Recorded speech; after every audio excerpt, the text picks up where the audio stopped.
She walked on a metal leg, but she never let the world hear her pain. They called her names, laughed behind her back, and pretended not to see her strength. Still, she smiled, and gave away the only coin she had to someone who looked thirsty. No one knew her parents were gone, or that home was no longer a safe word. No one saw the bruises hidden beneath kindness and courage. Until one quiet Navy SEAL and his dog noticed what everyone else ignored. Where are you watching from today? If this story touches you, like, comment, and subscribe to the channel. Winter in the far north did not always roar. Some days it simply watched. In the small town of Bozeman Ridge, the sun hung low and clean, turning snowbanks into quiet gold and making every breath look like a small prayer. The air had the sharpness of a polished blade, but the light was kind, bright enough to convince people for a moment that nothing truly bad could happen in a place this pretty. Declan Ward moved through that light like a man who had learned to keep his footprints shallow. He stood about 6 feet tall, broad-shouldered but not bulky, the sort of strength that came from function, not display. His face was clean-shaven, shaved close enough to reveal the hard geometry of a square jaw and defined cheekbones, the disciplined lines of a life where order had once been the only mercy. His dark brown hair was cut short in a military style, just a touch longer than regulation, as if he'd allowed himself exactly one small rebellion. Cold wind had tanned his skin into a weathered pale, and his gray-blue eyes carried an unsettling calm, awake, unjudging, and far older than 35. He wore the same outfit he always wore, because routine was a kind of armor. A worn olive and gray tactical combat shirt, softened by years and slightly frayed at the cuffs and shoulders. Old combat pants in a brown earth and moss tone, knees scuffed and pockets loosened by constant use. Scratched military work boots that had walked across too many kinds of ground. And on his wrist an old military watch, its face faintly scratched, still keeping time like it believed time was something you could negotiate with. At his side walked Coda. The German shepherd was black and tan, 4 to 5 years old by the look of him. Lean, strong, built like a working animal rather than a show dog. His coat was thick enough for northern winters, the tan blazing along his legs and chest like embers under ash. His ears stood erect, attentive without being aggressive. His eyes were dark and intelligent, the kind that didn't merely see, but measured. A simple black collar circled his neck, no flashy tags, no decorations, only practicality, as if the dog and the man had signed the same silent contract. Coda didn't pull. He didn't lag. He matched Declan like a shadow that had decided to be faithful. They were passing the small community garage, half workshop, half gathering place, when a child's voice cracked through the stillness. "Sir, mister, can you help?" A boy about 8 stood near a bicycle tipped on its side, mittened hands smeared with grease. His name, as his anxious friends kept repeating, was Owen Price, small, freckle-faced, with bright red ears from the cold and a stubborn chin that suggested he had never lost a fight with a cookie jar.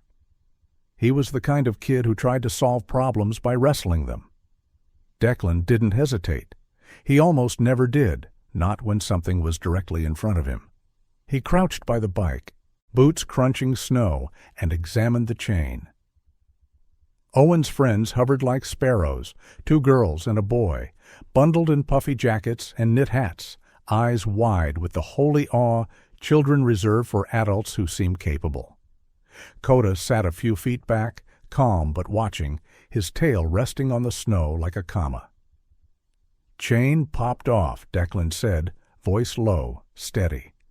No unnecessary words. He reached into the gears with bare fingers, as if cold and grease were trivial things. His hands moved with quiet competence, strong, careful, precise. The chain fought him once, snapped back, and flung a streak of dark oil across his shirt. Owen's mouth fell open. "Oh my gosh, I'm so sorry." Declan glanced down at the stain, then up again. A micro-expression, almost a smile, touched his mouth and vanished. "It's fine," he said. But the bike had one more insult left. As Declan lifted the chain and set it into place, a final flick of grease marked his cheekbone, a dark slash against winter-paled skin. Owen looked horrified. Coda's ears tilted slightly, as if amused in his own canine way. Declan wiped his face with the back of his hand and only made it worse. One of the girls, Mia Rourke, maybe 10, tall and serious with a braid hanging out from under her hat, let out a laugh she tried to swallow. It escaped anyway, bright as a bell. "I'm sorry," she said quickly. "You look like a superhero who lost a fight with a machine." Declan's eyes softened by a fraction. "Machines usually win," he said. That earned a giggle storm from the kids. Even Owen laughed, relief pouring out of him now that the crisis was fixed. Declan set the bike upright and spun the pedals. The chain caught smoothly, humming like a pleased instrument. Owen grabbed the handlebars. "Thank you. My mom says I'm not allowed to talk to strangers, but you're not a stranger. Are you?" Declan stood slow and careful, like a man who remembered what it felt like to be injured even when he wasn't. "I live here," he said simply. "Name's Declan." Owen nodded hard, filing it away like a sacred fact. "I'm Owen. This is Mia and Trevor and—" "Go," Declan said, cutting the introductions gently, "before your fingers freeze off." They scattered with grateful shouts, tires crunching over snow, joy trailing behind them like ribbons. Declan exhaled. His breath fogged the air and disappeared. Coda rose and padded closer, sniffed Declan's oil-streaked sleeve, then looked up as if to say, "You are filthy, but you did the right thing." Declan's mouth twitched. "Yeah," he murmured, as if answering a conversation no one else could hear. He and Coda started home. The streets were quiet, the kind of quiet that wasn't empty, but resting. Holiday lights still clung to a few porch rails, stubborn and cheerful. Somewhere, a wind chime tapped softly, like a small metal heartbeat. Declan felt the oil drying on his skin, tightening like a mask. He thought about how easy it had been to crouch down and fix something small, how uncomplicated it was when the problem had a chain and a wheel and a clear solution. People were never like that. A block later, a small structure appeared near the park, a water booth, a vending kiosk with bottled water and sports drinks, installed by the town after a summer wildfire scare. It looked slightly absurd now, half buried in snow, its glowing panel blinking patiently, as if winter didn't count. Declan's throat felt dry. The wind had been stealing moisture from him all morning. He stepped up, tapped the screen, selected a bottle. Then he reached for his pocket. Empty. He checked again. Jacket pocket, pants pocket. Like repeating it might change reality. Nothing. For a moment he stood perfectly still. A man who had survived storms that had names and maps and classified briefings was defeated by a missing wallet. He let out a quiet breath that was almost a laugh. Coda sat beside him, gazed steady, as if this was simply another problem to be solved.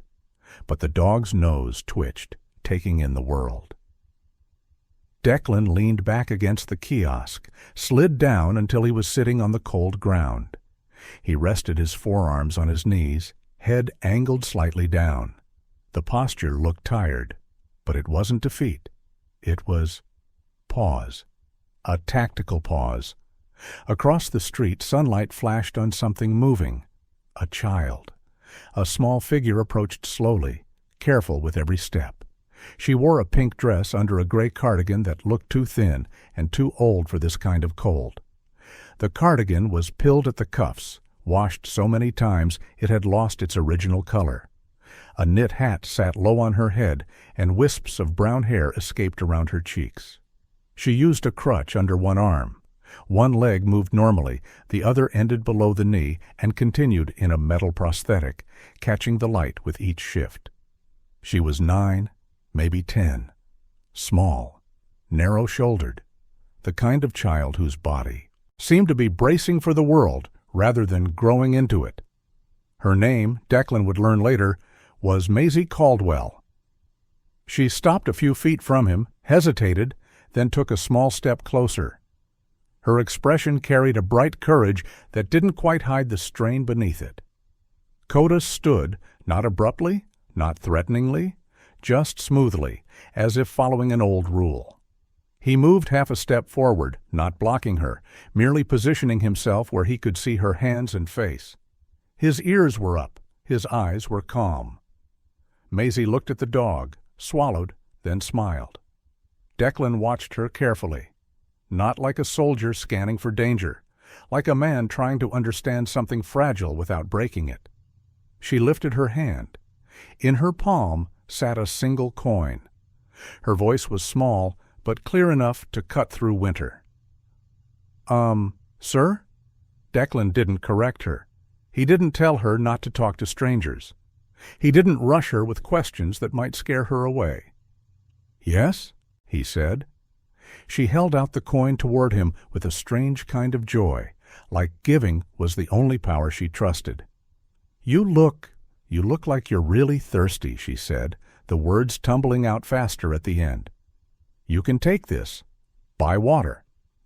Declan blinked. The coin glinted in the sun, a tiny circle of metal, ridiculously light, and somehow heavier than anything he'd touched all day. His first instinct was refusal, pride, protocol, the old habit of not taking what wasn't earned. But he saw the way she stood, chin up, shoulders tight, eyes shining with determination that was doing its best to outrun fear. This wasn't charity to her, it was dignity. It was her choosing to be the kind of person the world hadn't been to her. So Declan reached out slowly, palm open. Maisie dropped the coin into his hand, closing his fingers around it for a brief second with her own small hand, warm through her glove, trembling only slightly. Then she did something that startled him more than the gift. She smiled, wide, bright, almost triumphant, like she just won against something invisible.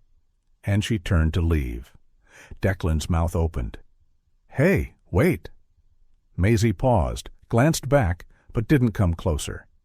What's your name? He asked. She hesitated. A flicker passed over her face. Calculation, caution, the reflex of someone who had learned that names could become hooks. Finally, she said, Maisie. Just that. One word. Then she took another careful step away.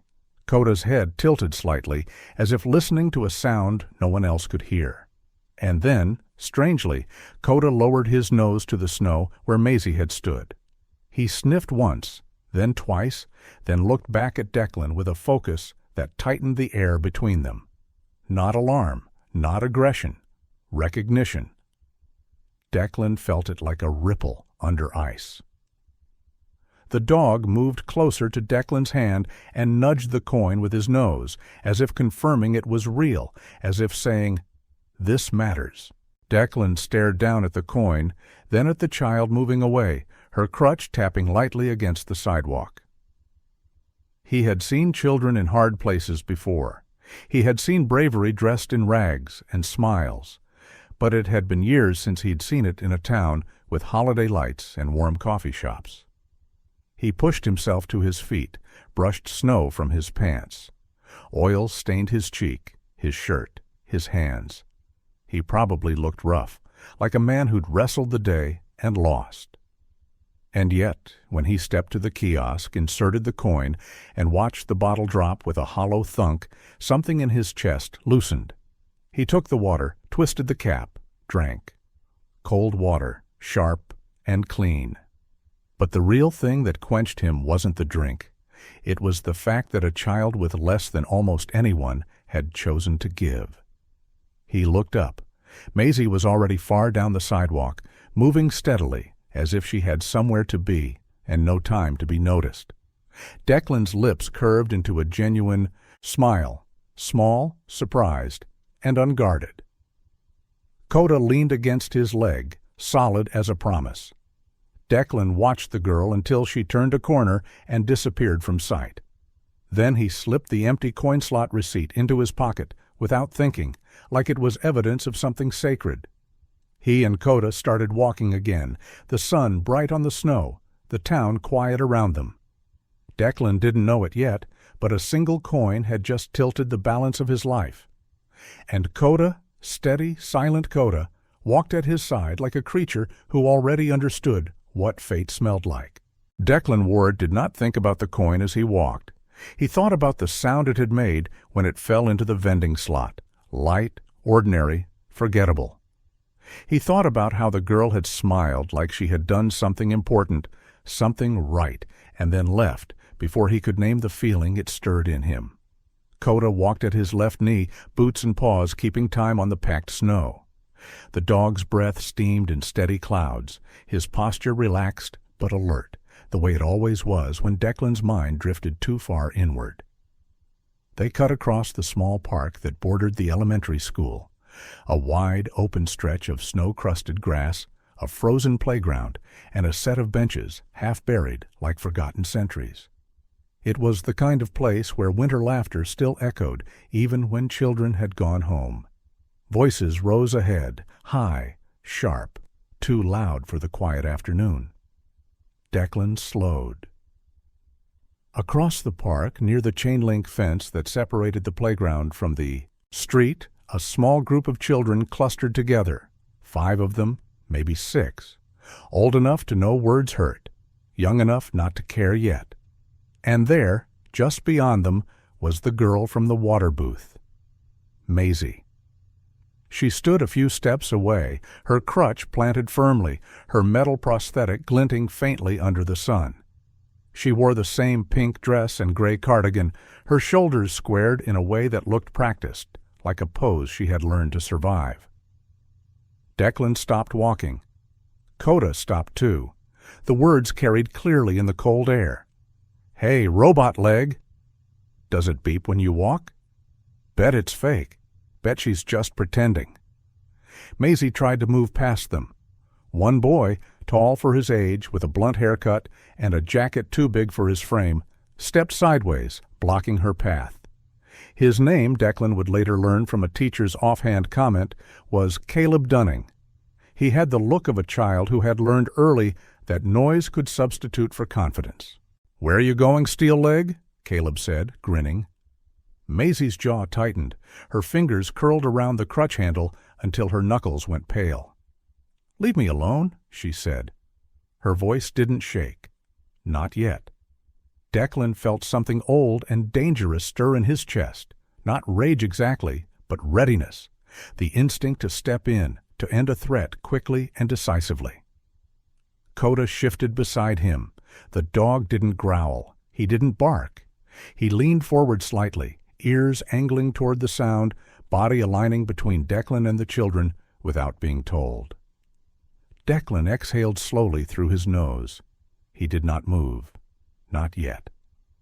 Maisie tried again to walk. Her prosthetic clicked faintly as she adjusted her balance. Another child, a girl with a ponytail and a red scarf, Lena Brooks, small and sharp-eyed, snorted. "Why do you even come here? You can't play. You just get in the way." Something flickered across Maisie's face. Hurt, yes, but also calculation. The internal math of a child deciding whether silence or defiance would cost less. She straightened, her chin lifted, her voice rose, not loud but clear enough to cut. "So what if I have a steel leg?" The children paused, surprised by the shift. Maisie took one careful step forward, planting her prosthetic foot deliberately, letting it ring softly against the frozen ground. "Steel doesn't feel pain," she said. "Steel doesn't break when you kick a wall." Caleb blinked. "What?" "I said," Maisie repeated, louder now, "steel leg or not, I can still walk. I can still go where I want. And if I kick a wall, it won't hurt me at all." For a second, no one spoke. Then someone laughed, not kindly. Maisie's mouth twitched, the bravado cracking just enough for the truth to leak through. She turned sharply and started away, moving faster than was comfortable, the crutch biting into the snow with uneven rhythm. Declan stepped forward then. Not fast, not aggressive, just present. "Hey," he said. The word was low, calm. It carried without shouting. The kids turned. Their eyes landed on him, then on Coda. The effect was immediate. Children knew authority when they saw it, not because of uniforms or badges, but because some adults moved like gravity applied to space. Caleb swallowed. "We weren't. Time to go home," Declan said. He did not raise his voice. He did not threaten. He simply stated a fact that felt inevitable. Coda sat, not in front of the children, slightly to the side, still as stone. The kids hesitated, then scattered, bravado dissolving into muttered excuses and quick footsteps. Only Lena Brooks lingered a moment longer, her gaze flicking between Maisie and Declan with something like doubt. Then she ran too. The park fell quiet again. Maisie did not turn around. She kept moving, shoulders tight, breath coming faster now that she was no longer performing. Declan followed at a respectful distance. Coda paced beside Maisie's free side, not touching, not crowding, matching her speed with uncanny precision. They reached a bench near the edge of the park, half-shadowed by bare trees. Maisie stopped there, leaning heavily on the crutch. For a few seconds, she said nothing. Then her shoulders sagged. The sound that escaped her was small and broken, not quite a sob, not quite a laugh. Just the sound of a child realizing that pretending to be strong cost more than she had. Declan stayed where he was, a few feet away. He did not crouch. He did not reach out. He let the space be safe. Coda approached first, slowly. He lowered his head and sat near her knee, his warm flank close enough to be felt without touching. His ears softened, folding back slightly. His tail lay still on the snow. Maisie glanced down at him. "You're big?" she said quietly. Coda's tail gave a single, gentle thump. Declan moved closer and sat on the far end of the bench, oil stains still marking his shirt and cheek like proof of an earlier life. "Steel leg," he said conversationally. "That's a pretty good line."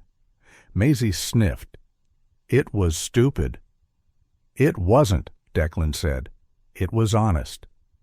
She looked at him then, really looked. Her eyes were bright with unshed tears, brown and searching, like she was trying to decide whether he was another person who would leave when things got uncomfortable. "You don't have one," she said, nodding toward his legs. "No," Declan agreed. "But you talk like you've seen stuff." Declan considered that. "Yeah?" he said. "I have." She nodded, accepting the answer without pushing. Children who learned early not to ask too many questions often recognized when an adult was doing the same. They sat there for a moment, winter holding its breath around them. Coda leaned closer, the side of his body a steady line of warmth. Maisie's hand hovered, uncertain, then settled lightly into the fur along his neck. Her fingers relaxed almost immediately. "He listens," she said. "He does?" Declan replied. "Better than most people." Maisie huffed a weak laugh. "Figures?" Declan glanced at her leg, then back to her face, not staring, not avoiding. "You walk fine," he said. She shrugged. "Most days." There was something in the way she said it that suggested pain was not theoretical. Declan shifted, resting his forearms on his knees. "I knew a guy once," he said. "Lost his leg and decided the universe owed him an apology. Spent the rest of his life angry." Maisie made a face. "That sounds exhausting." "It was," Declan said. "Another guy lost his leg and decided to learn how to dance. Badly. On purpose." She blinked. "Dance?" "Very badly," Declan confirmed. "Terrible rhythm. Big smiles. Said if people were going to stare anyway, he might as well give them a show. A corner of her mouth lifted. Did it work? Depends, Declan said. Some people laughed, some people didn't. Nowhere to look, but he was happy. Maisie looked down at her prosthetic. I don't want people to look at me, she said. I know, Declan said gently, but sometimes they will anyway. She sighed. Yeah. They sat in companionable silence for a few moments. Then it happened. Coda's head lifted, not sharply, not alarmed, just attentive. His gaze fixed on Maisie's hands. Declan noticed it immediately. Maisie followed his eyes and pulled her sleeves down instinctively, too quickly, like someone who had practiced hiding something. Coda's ears tilted back. He did not press. He did not whine. He simply stayed close. Declan felt the shift like a change in air pressure. Does your arm hurt? He asked, keeping his voice neutral. Maisie froze. No, she said too fast. Declan did not challenge her. Okay, he said. She stood abruptly. I have to go. All right, Declan replied. She hesitated, then looked at him. Thank you for earlier. He nodded once. You're welcome. Maisie turned and walked away, her steps quick and careful, as if lingering might undo something fragile. Coda watched her until she was halfway across the park.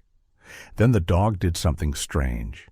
He rose, took 2 steps forward, then stopped, sat back down, and let out a slow breath through his nose, a sound almost like a sigh.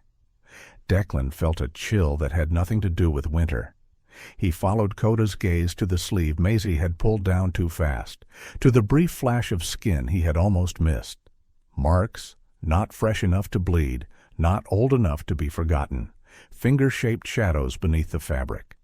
Declan stayed seated long after Maisie disappeared from view. The park looked the same, the sky still bright, the snow still clean. But something had shifted, and for the first time in a long while, Declan felt the old weight settle back into his bones, not the weight of orders or missions, but the heavier burden of knowing that walking away was no longer the neutral choice. Coda pressed his shoulder against Declan's knee, solid and warm. Declan rested his hand on the dog's head. Yeah, he murmured. I see it too. Declan Ward did not follow the girl home, not that afternoon, not right away. He understood lines, where they were drawn, and why stepping over them too early could do more harm than good. Whatever he had seen at the park had been a signal, not permission. Signals required patience. They required listening. So Declan went home instead. His house sat at the edge of town, a modest single-story place with weathered siding and a porch that faced a stretch of open land dusted white. It wasn't lonely exactly, but it wasn't busy either. The kind of home chosen by someone who valued quiet without fearing it.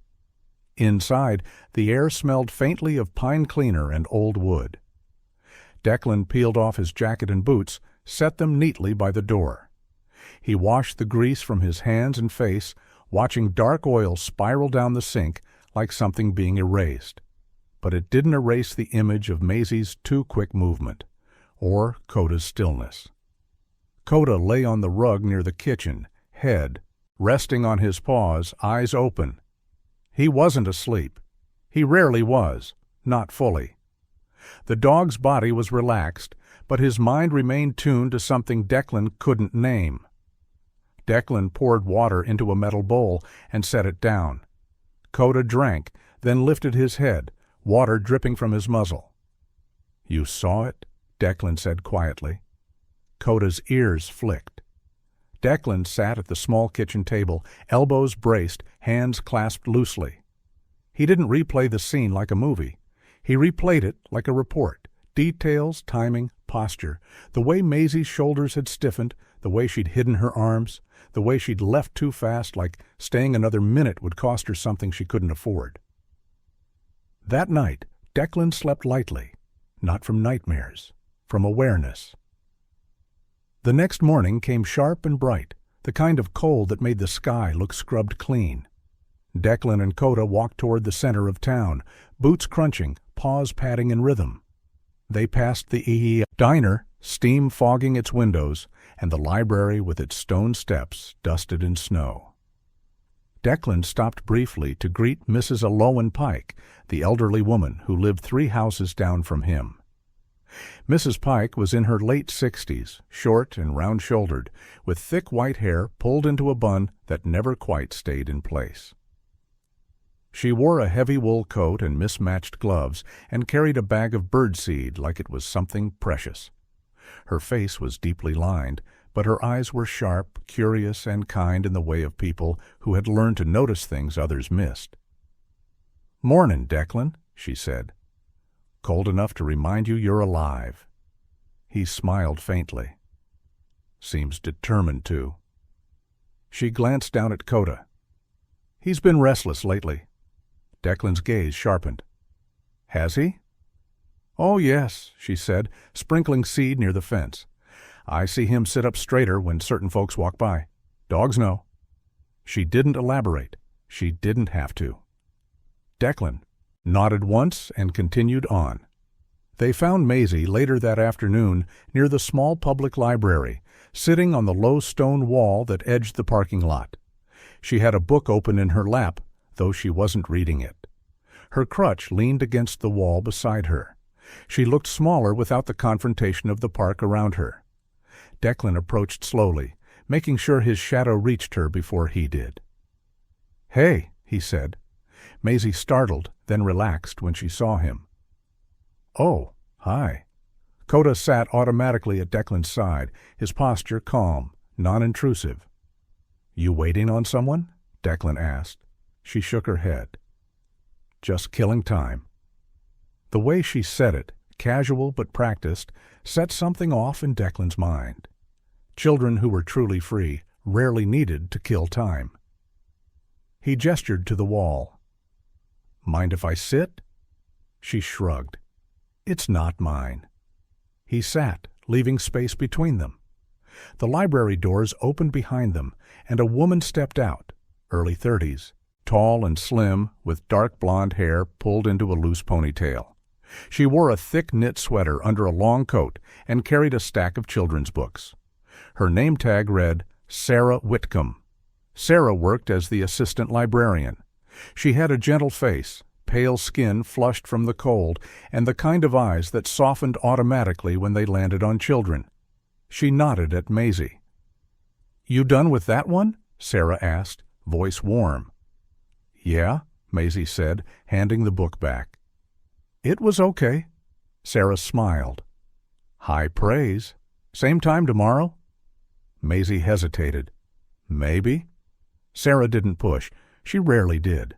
She glanced at Declan briefly, assessing, not suspicious, then went back inside. Declan watched Maisie trace the edge of the stone wall with her fingers. "You like coming here?" he asked. "It's warm," she said. "And nobody yells." That answered more than the question. They sat in silence for a moment.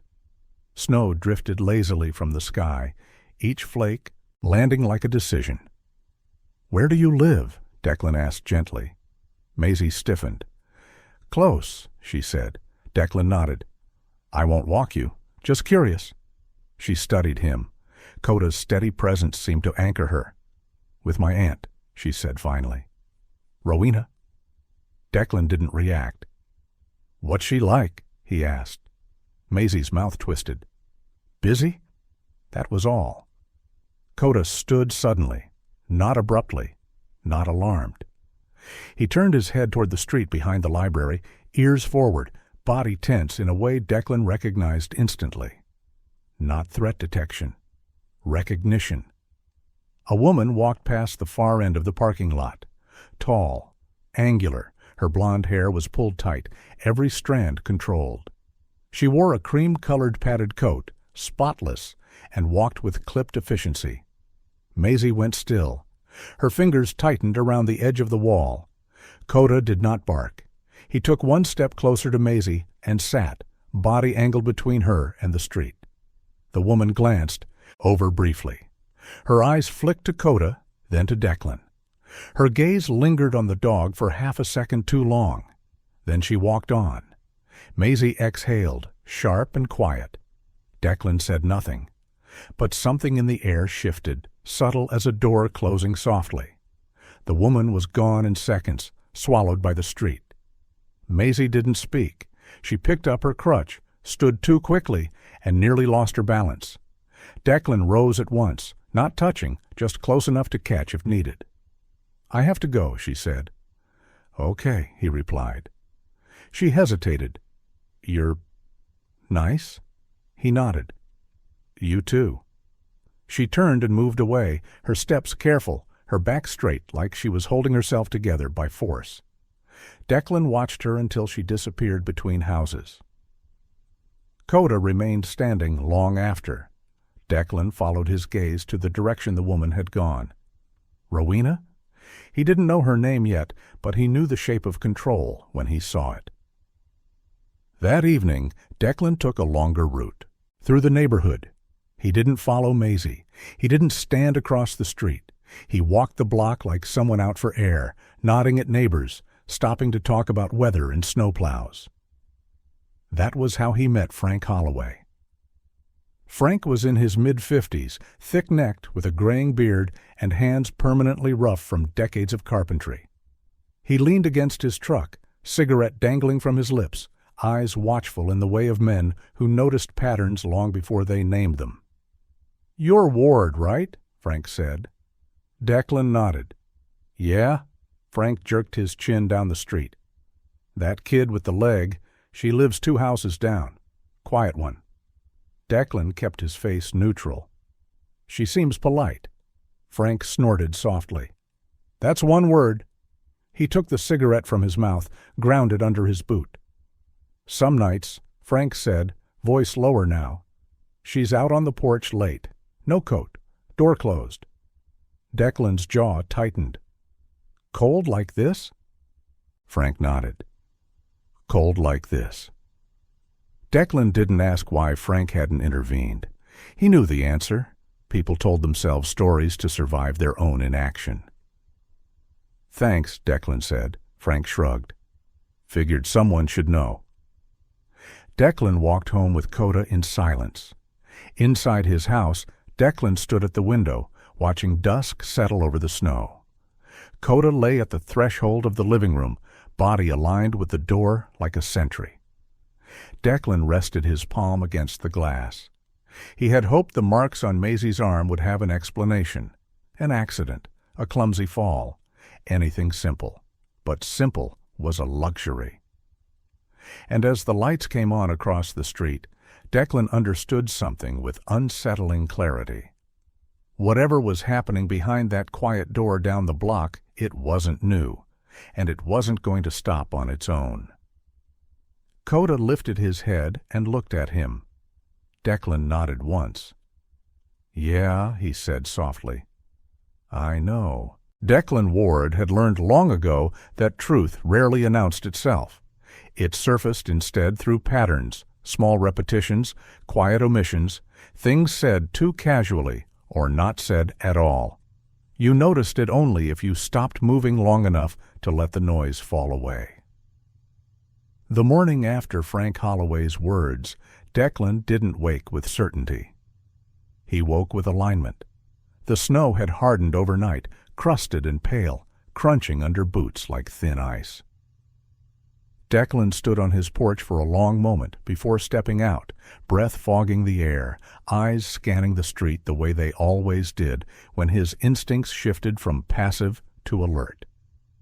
Coda stood beside him, black and tan coat dusted with frost, ears forward, posture calm, but ready.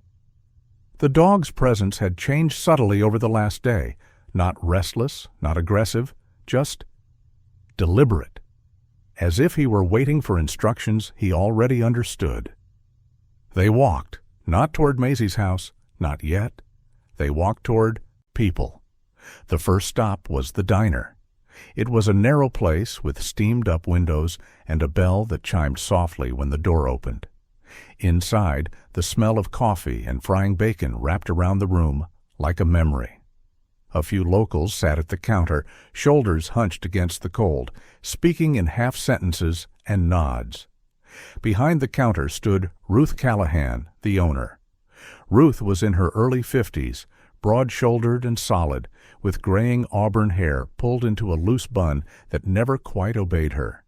Her skin was weathered in the way of someone who had spent decades waking up before dawn. Her voice carried authority without sharpness, the kind that came from being the person everyone depended on when things went wrong. She glanced up as Declan entered. "Mornin', Ward," she said. "Usual?" Declan nodded. "Coffee's fine." Ruth poured without asking further questions, slid the mug across the counter, then paused when she noticed the dog. Coda sat automatically, tail curled around his paws. "That yours?" she asked, jerking her chin toward him. "Yeah." "Good dog," Ruth said. "Doesn't beg." "He knows better," Declan replied. Her eyes lingered on him a second longer than usual. "You look tired." Declan took a sip. "Didn't sleep much." Ruth studied him in silence. She had raised 3 kids in this town and buried a husband who'd worked the mines. Silence did not make her uncomfortable. Finally, she said, "You're asking without asking." Declan met her gaze. "I might be." She wiped her hands on a towel. "The little girl with the leg?" Declan didn't react. Ruth sighed. "Figures." She leaned closer, voice dropping just enough to keep it private. "She comes in sometimes, doesn't order much, sits with a book, always watches the door." "What about her aunt?" Declan asked. Ruth's mouth tightened. "Doesn't come in." That alone meant something. Ruth set the towel aside. "I've seen bruises on kids before," she said quietly. "Enough to know when one's hiding them." Declan didn't ask why she hadn't reported it. Ruth answered anyway. "People around here don't like being wrong or involved." Declan nodded once. "Thank you." Ruth looked at Coda again. "If that dog of yours ever starts barking at someone, I'll listen." Coda lifted his head slightly, as if acknowledging a contract. The next conversation happened outside the hardware store. Mark Ellison was loading salt bags into the back of his pickup. Late 40s, lean, with a face creased by years of sun and worry. His beard was trimmed short, peppered with gray. Mark had once been a volunteer firefighter until a warehouse collapse had crushed 2 vertebrae in his spine. Since then, he moved carefully, thoughtfully. "Hey, Declan," Mark said, "heard you were back in town for good." "For now," Declan replied. Mark grunted. "That dog yours?" "Yeah." "Smart looking." Declan waited. Mark straightened slowly, one hand braced on the truck bed. "Girl with the metal leg," he said. "I see her walk by my place sometimes. Always alone." Declan said nothing. Mark continued, eyes on the snow. "Once, last winter, she knocked on my door. Late. Asked if I had any extra mittens." "And?" Declan asked. Mark's jaw worked. "I gave her mine." Silence sat between them like a weight. "She didn't come inside," Mark added. "Said she wasn't allowed." That settled something in Declan's chest with finality. By midday, the picture was no longer fragmented. It was coherent, and coherence meant responsibility. Declan returned home, closed the door behind him, and stood still for a long moment.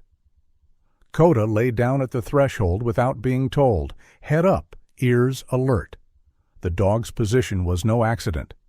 It was the posture of a guardian, not a pet. Declan pulled his phone from his pocket and scrolled to a contact he had not used in months. Tessa Monroe. He pressed call. Tessa answered on the 3rd ring. "Monroe," she said, voice brisk but not cold. "Tessa," Declan said. "It's Ward." A pause. Recognition. I was wondering when you'd call." Tessa Monroe was 34, tall and lean, with sharp cheekbones softened by a constant expression of concern she didn't quite know how to turn off. Her dark brown hair was usually pulled into a low bun, practical and no nonsense. She had eyes that missed very little and a voice trained to remain steady when everything else shook. "Is this about the girl?" she asked. "Yes." "Good," Tessa said. "Start from the beginning." Declan did, not emotionally, not dramatically. He laid it out the way he'd been trained, observations, timelines, names. He did not accuse, he described. When he finished, there was a long silence on the line. Finally, Tessa spoke. "You did the right thing not stepping in." "I know. I'll open a file," she said, "but it takes time." "I know. And Declan?" Her voice softened. "Don't do anything heroic." Declan looked at Coda, still guarding the door. "I won't," he said. "I'll do what's necessary." That earned him a breathy laugh. "That's what I was afraid you'd say." That night, as darkness settled early and snow began to fall again, Coda woke Declan, not with noise, with pressure. The dog stood beside the bed, head lowered, body tense. When Declan sat up, Coda turned toward the window, ears angled sharply. Declan crossed the room and parted the curtain. Across the street, 3 houses down, a porch light flicked on. A small figure stood outside, wrapped in a thin jacket, arms hugged tight to her chest. Maisie. The front door behind her was closed, locked. Coda let out a low, barely audible sound, not a growl, not a whine. A warning. Declan's hand tightened on the window frame.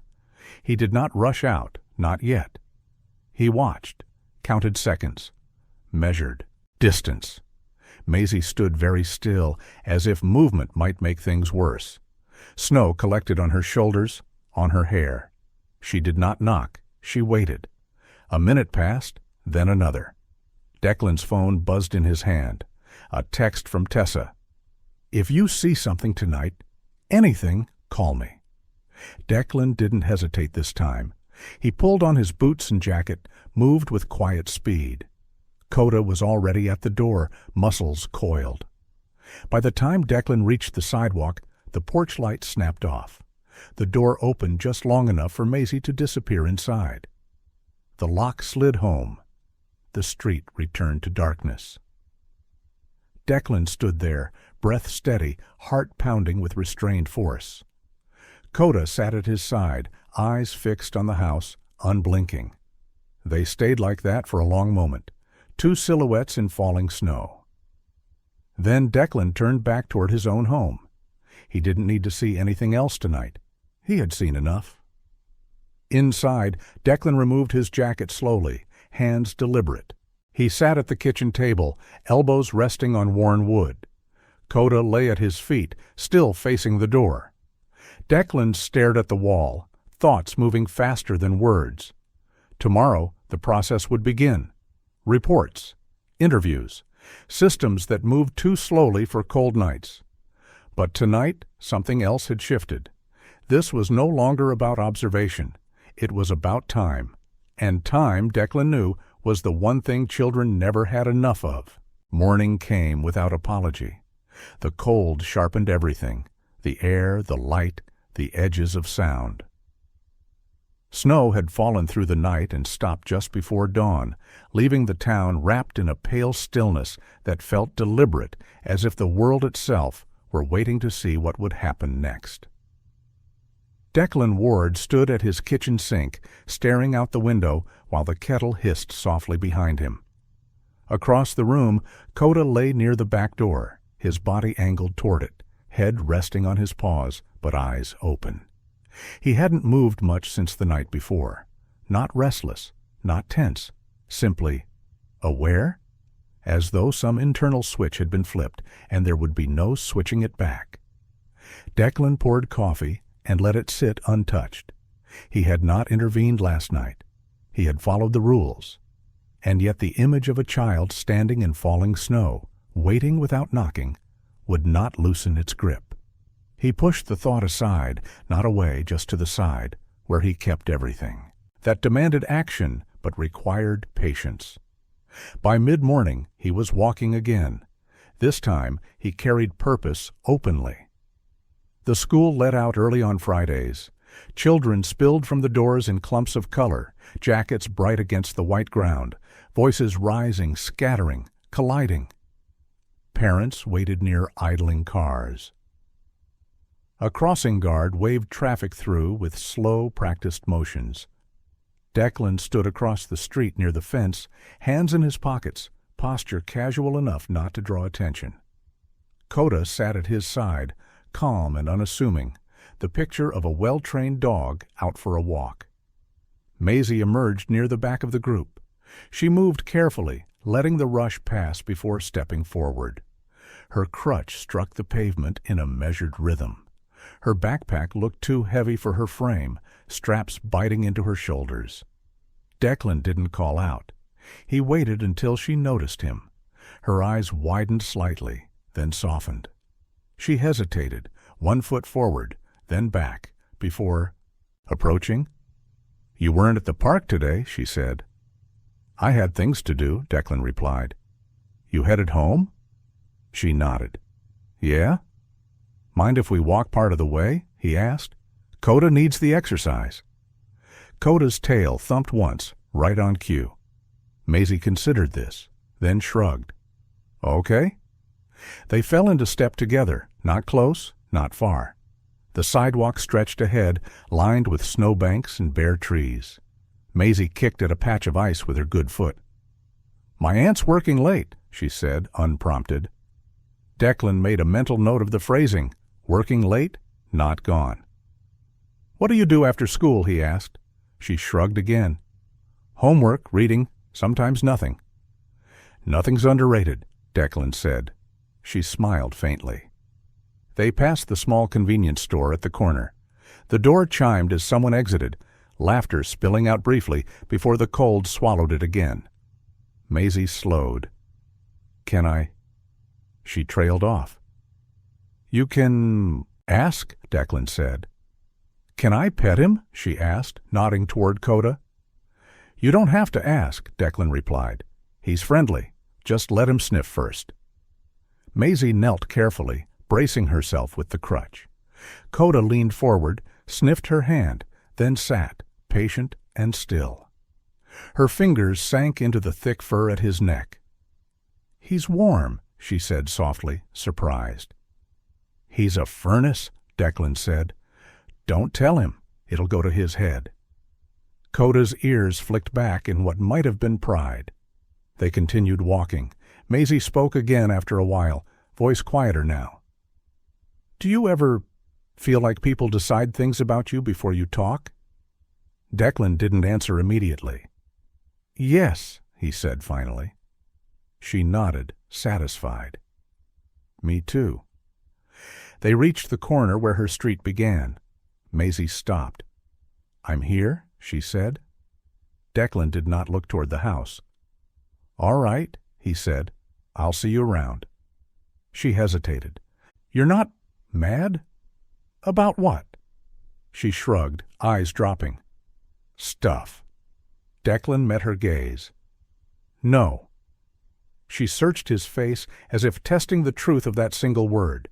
Then she nodded and turned toward the house. Coda remained seated, watching her until she reached the door and went inside. Declan waited until the door closed before moving on. That afternoon, Declan drove out of town. Not far. Just far enough to reach the small medical clinic that served half a dozen neighboring towns. It was a low brick building with wide windows and a parking lot etched with old tire tracks and salt stains. Inside, the air smelled faintly of disinfectant and winter coats. The prosthetics wing was quiet.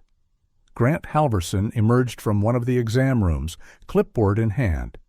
He was in his early 50s, tall and slightly stooped, with silver hair cropped short and wire-rimmed glasses perched low on his nose. His face held the kind of calm that came from years of precision, work, steady hands, steady voice. "Declan Ward," Grant said, recognizing him immediately. "Didn't expect to see you." "Didn't expect to be here," Declan replied. Grant gestured to his office. "You look like a man with questions." The office was neat, orderly. Diagrams of limbs and joints lined the walls. Models of prosthetic components sat on shelves like quiet inventions waiting to be understood. Declan sat. "I'm not asking for records," he said. "Or names." Grant raised an eyebrow. "Then what are you asking for?" "Information," Declan replied. "General." Grant leaned back.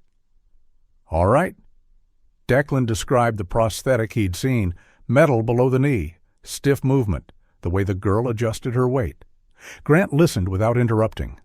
Finally he said, "If it's not fitted right, or if it's overdue for adjustment, it can cause pain, bruising, long-term damage." "Would it be obvious?" Declan asked. "To a specialist?" "Yes." "To everyone else?" "No." Declan nodded slowly. Grant studied him. "You're worried about a kid?" "Yes." Grant sighed. "Then here's what you should know.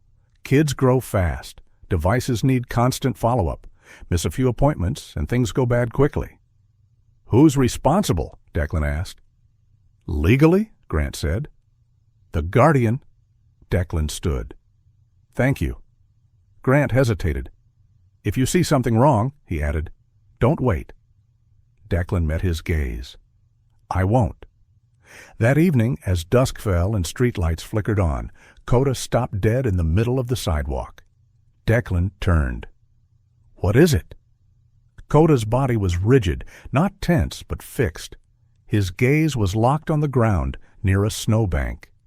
Declan followed his line of sight. There, half buried in snow, lay a small object, a mitten, child-sized, gray, worn thin at the thumb. Declan picked it up. It was cold and slightly damp, like it had been there for hours. Inside the cuff, stitched, in faded thread, was a name, M. Caldwell. Declan's chest tightened. Coda let out a slow breath and sat, as if to say, this wasn't dropped by accident. Declan stood there for a long moment, mitten in hand, the quiet of the street pressing in around him. He did not return it that night. Not yet. Instead, he went home, set the mitten on the kitchen table, and wrote down everything he knew. Times, places, names. He didn't embellish. He didn't assume. He recorded. Coda lay beneath the table, head resting near Declan's boots. Later, Declan stepped onto the porch and looked down the street toward Maisie's house. The porch light was on. The curtains were drawn. Nothing seemed out of place. And yet the mitten sat heavy on the table behind him, undeniable. Declan understood now that the questions were no longer abstract.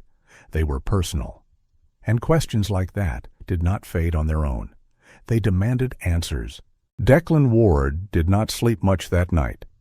The mitten lay on the kitchen table where he had left it, gray fabric against dark wood, small enough to be overlooked by anyone who didn't know what to look for.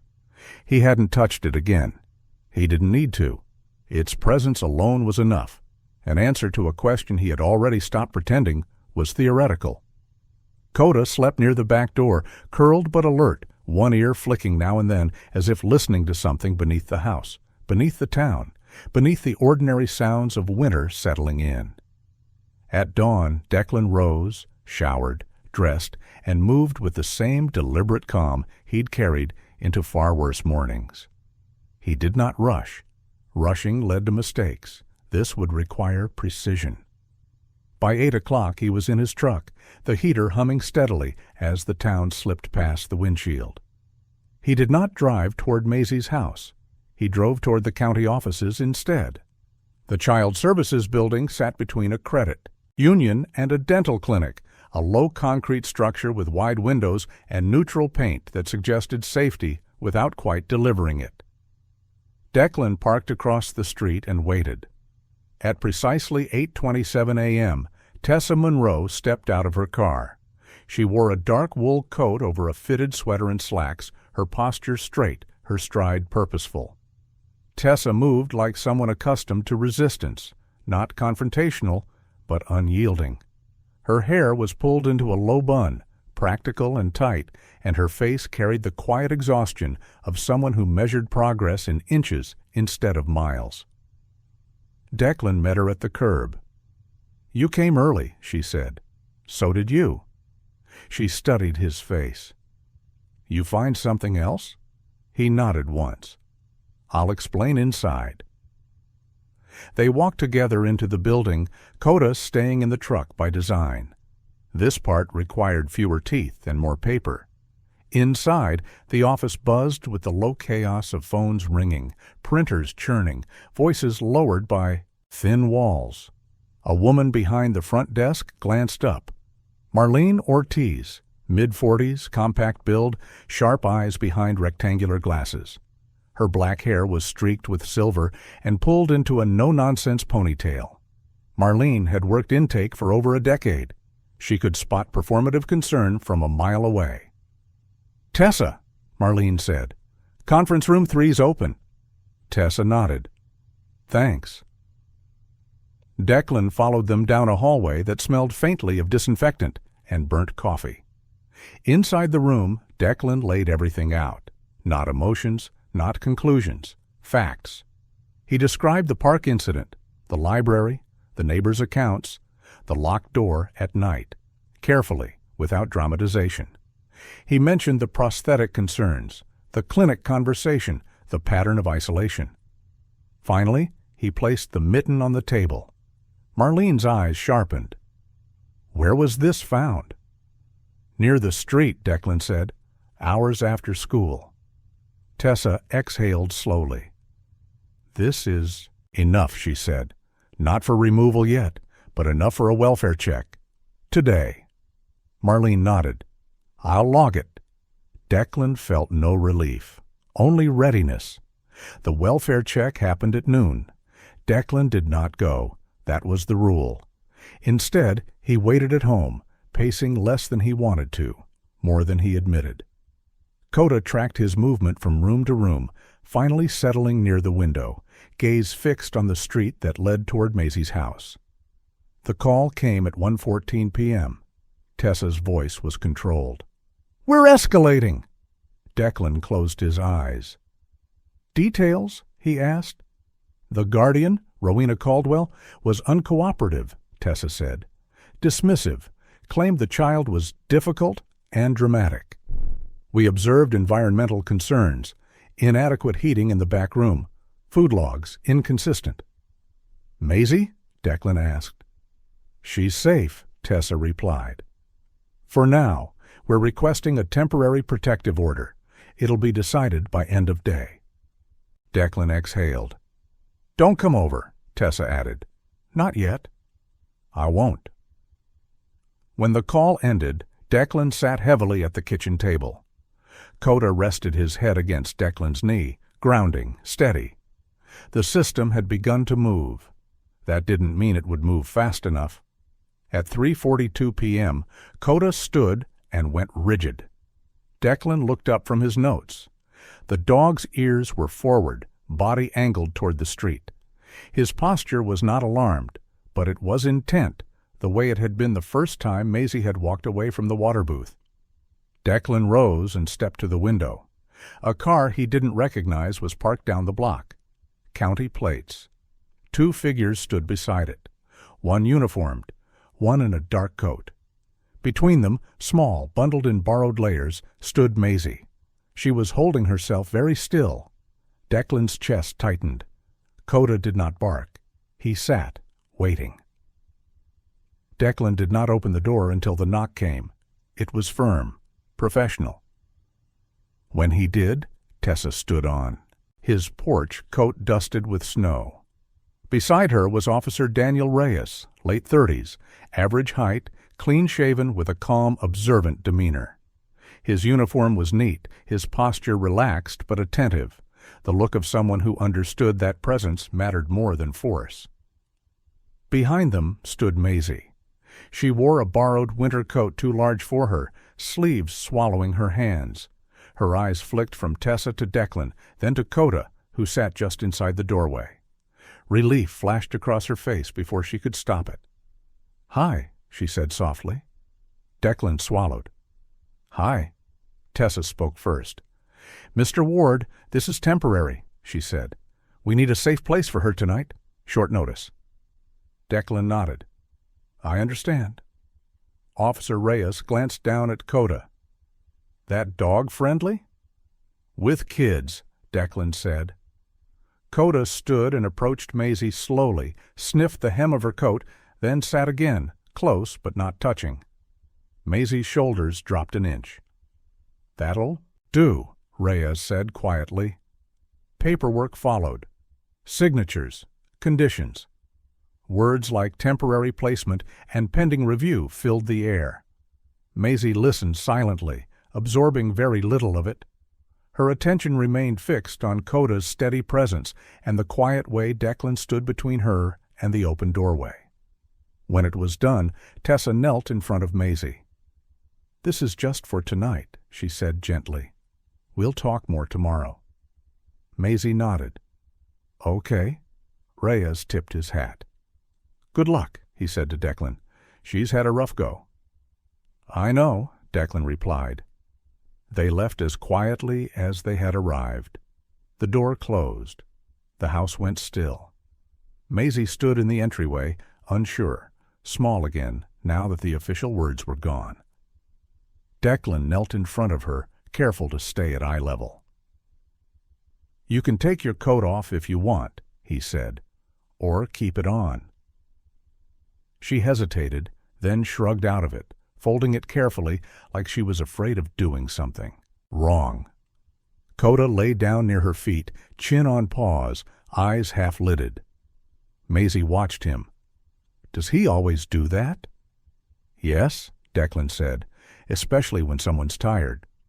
She considered this, then sat on the edge of the couch, hands folded in her lap. The silence stretched. Then, quietly, she asked the question Declan had been bracing for since the water booth.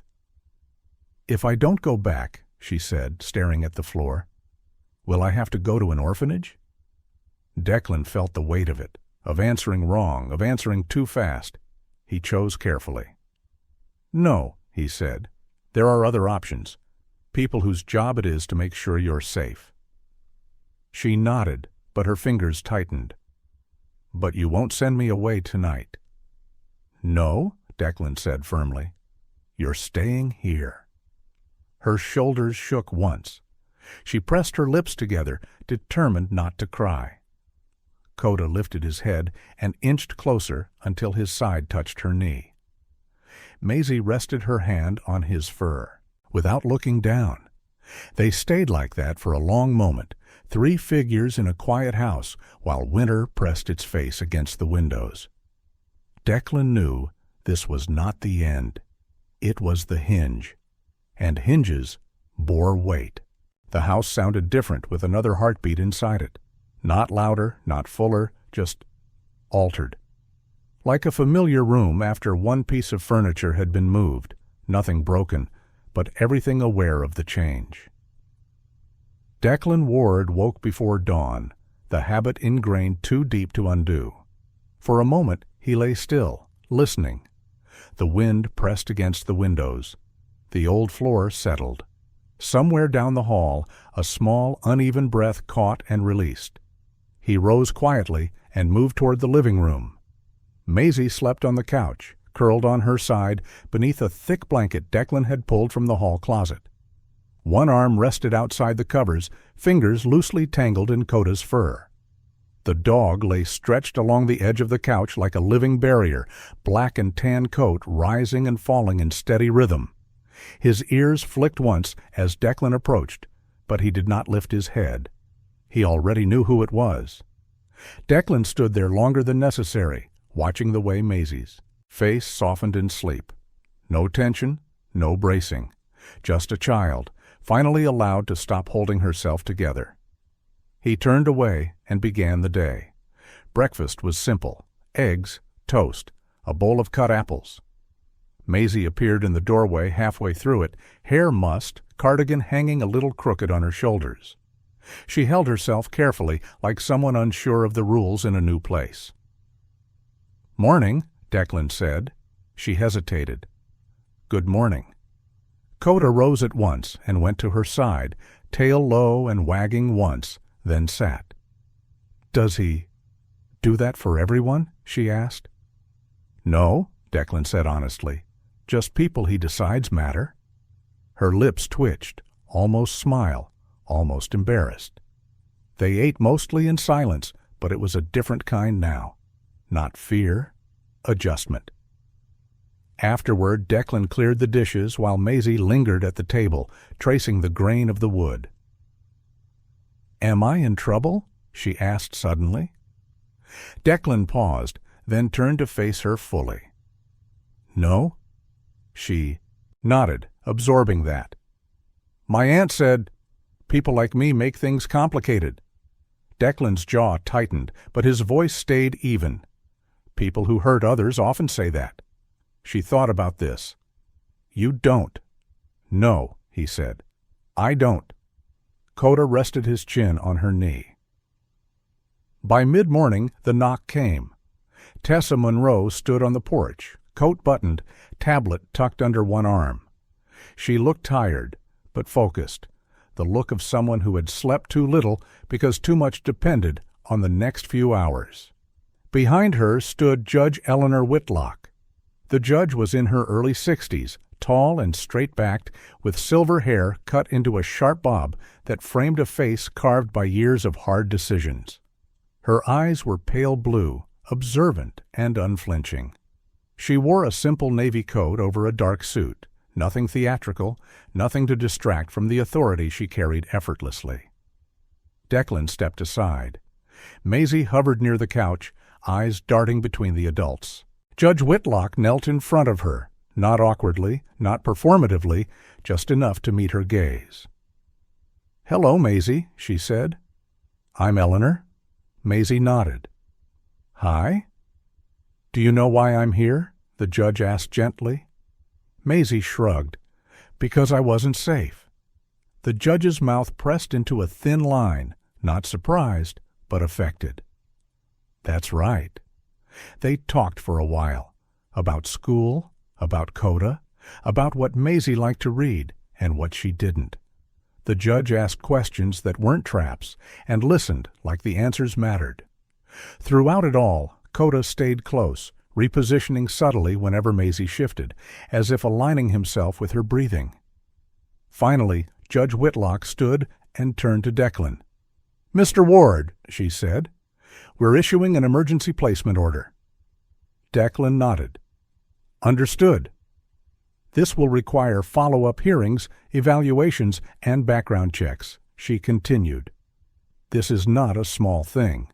I know." She studied him for a long moment. "You're aware that agreeing to this changes your life?" "Yes." "And you're still standing here?" "Yes." Judge Whitlock glanced back at Maisie, then at Coda. "I've been doing this job a long time," she said. "I trust patterns. This one tells me the child is safer here than anywhere else today." She signed the document on her tablet and handed it to Tessa. "For now," the judge added, "she stays." Maisie's breath left her in a rush she hadn't realized she'd been holding. As the adults spoke quietly near the door, Maisie sat on the couch, hands folded tightly in her lap. Coda stood up, without command, without prompting. He walked toward the hallway, stopped, then looked back at Maisie.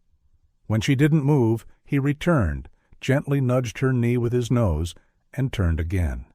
Patient, insistent. Maisie blinked. "He wants me to?" Declan followed the dog's gaze down the hall. "Go. Ahead," he said. Maisie stood slowly and followed Coda. At the end of the hall was a closed door Declan rarely used. Coda stopped in front of it and sat. Maisie looked back, uncertain. "What's in there?" Declan hesitated, then answered truthfully. "Nothing yet." Maisie opened the door. Inside was an empty room. clean, sunlight spilling across bare floorboards. No bed, no posters, no locks, just space. Coda stepped inside first and lay down, tail thumping once. Maisie's eyes filled, fast and silent. The room became hers slowly, not with declarations, with permission. Declan brought in a small dresser from the garage. Maisie chose where it went. A lamp followed, then a bookshelf. They drove together to the clinic that afternoon, where Grant Halverson adjusted her prosthetic properly for the first time in months. He worked with quiet care, explaining each step to Maisie as if she were an equal partner in the process. "This should hurt less," he said when he was done. "Tell me if it doesn't." She took a few steps, tentative, then steadier. "It doesn't," she said, wonder threading her voice. Grant smiled. "Good." On the way home, Maisie stared out the window, silent. Then she asked the question that had been waiting behind all the others. "Are you doing this because you feel sorry for me?" Declan kept his eyes on the road. "No." "Then why?" He thought about the snow, the mitten, the locked door. "Because when I saw you," he said, "my dog knew before I did that you weren't where you belonged." She processed this quietly. "And now?" she asked. "Now," Declan said, "you are." That night, Maisie stood in the doorway of her new room, uncertain again. "Will you leave?" she asked, "like other people did?" Declan knelt in front of her, steady and present.